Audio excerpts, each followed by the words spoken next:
Hello everyone, welcome back to my channel. In today's video we are going to be talking about slipper orchids, and this one here has just finished blooming. So I am going to show you guys how to transplant these.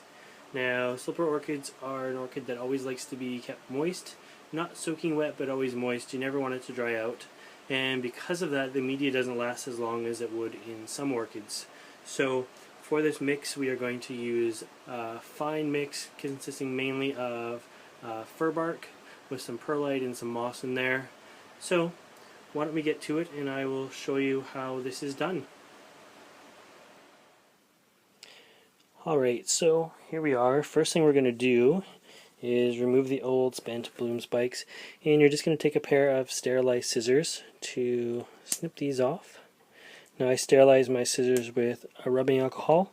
I just dip them in there and let the rubbing alcohol disinfect for about a minute before I use them. Now, here's the name of the plant. It is a Paphiopedilum or a slipper orchid. When they have the mottled leaves like this, they're generally a warm growing slipper orchid. So I give this sort of phalaenopsis type conditions, nothing too bright, always keep it moist, and yeah, they make good houseplants. So let's see what we have here. This hasn't outgrown its pot, it's just time to repot it. It's been a few years now, so we'll see what's what in there, and that I'm not going to divide it or anything. This has bloomed for me several times. 1, 2, 3, 4. You can see at least 4 spikes, maybe 5 in there. And every time it finishes blooming, it puts out another fan or two. So sometimes it blooms with more than one spike at once now, which is kind of nice. This slipper orchid is in alba form, so it's got greens and whites, kind of like the leaves actually. Not super colorful, but pretty super cool. So everything looks in good shape. The media is just a mix of perlite bark and moss, and looks like in this one there's a bit of lava rock as well. And so we're just going to replace it with something similar. I'm not putting lava rock in this time. So you can tell when the bark is getting dark and old like this and you're able to just break it apart that it's time to repot. Another thing with the old media is it becomes more and more acidic over time. And when it's acidic, it's going to be more likely to destroy the roots. So there's a healthy root tip on a slipper orchid. Slipper orchid roots, don't let this fool you. Even though they're brown, as long as they're firm, they're actually good as well. They're kind of an ugly root to start with, not like a phalaenopsis. So that's about as good as I'm going to clean it. They have little hairs that make everything stick to it, so if I start ripping off the sphagnum moss, I might end up ripping off a root or two. So now that that's there, I'm going to sterilize this container and be right back. Okay, so I'm back. I just went in and gave this a quick rinse with some soap and water, made sure it was well rinsed out, and we will continue on our way. So I will switch that out for this. Hey, look at that, we have some pre-made media all ready to go for us. So what we do is we take our little container here. So this is going to be a very similar mix to what it came out of. It did well in that mix, so we're just going to continue with what works well for it. It's warm in the greenhouse today. The sun came out. It's currently 85 degrees in here with 90% relative humidity. So it gets warm after time. And I turn off the fans when I'm filming, so it feels like it's even hotter in here right now. Oh, it's warm. So we put a little bit of moss in the bottom to cover the holes. Put a little bit of medium in there. Now you have to watch these roots. They're very brittle. You can't go bending them everywhere. They're moist, so they're a little bit pliable. Best thing to do, I put a little too much media in there, is put them in, and then all I do is kind of give the pot a turn, and that just twists the roots into place. And there we go. So I'm just holding it in there with my thumb as to where it should be. Now these things, they don't necessarily like to be overpotted. This one definitely can stay in the same pot.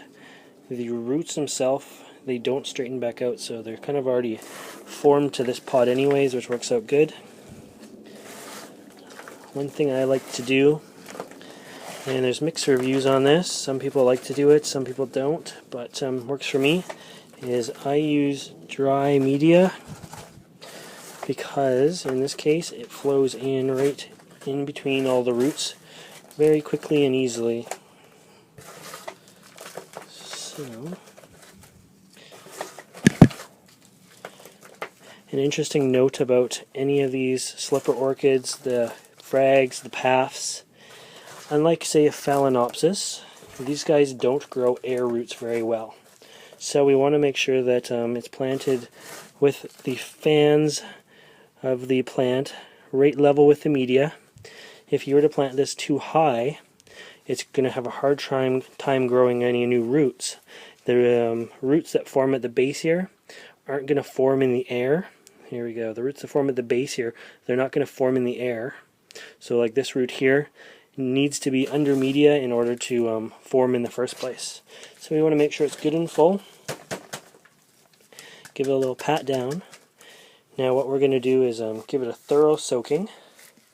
So I'm going to go and do that, and then I'll be right back with the finished pot there after it's been finished soaking. Okay, so I just took it outside and gave it a good drink with the hose. What that does is it not only wets the media the first time around, but it lets the media settle in, sometimes pack down a little bit more, and then you can just reapply just a little bit more on top for what's packed down. But it actually looks pretty good. While I was out there, I gave it a good tap on the cement there on the patio to knock everything down as I was watering it. Now what I like to do as a final step is with these guys, I put a little top dressing. I'm going to get rid of some of those bigger chunks on top. A little top dressing of moss, and what that'll do is if any of these new rosettes here that are just starting to grow and produce roots, it's going to give the roots a really moist surface to go into. I don't know if this is how a lot of people do it, but it's worked well for me. So I like to put that little top dressing on there and then give it a quick little spray just to soak up the moss a little bit.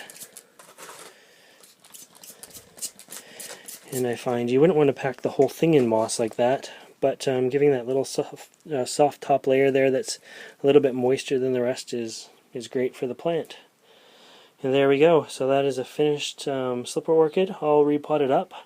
I like to pot these guys up at least every second year, depending on how they've grown, sometimes once a year, but no more than every second year. Now that guy's going to be good for a couple more years. Good idea is when you repot to write the date that you repotted on the back of the tag as well, and then you'll remember for next time when this guy was repotted. So anyways, that is how you repot a slipper orchid. I hope you enjoyed this video, and if you want to see more videos like this, please subscribe to my channel. Thanks for watching.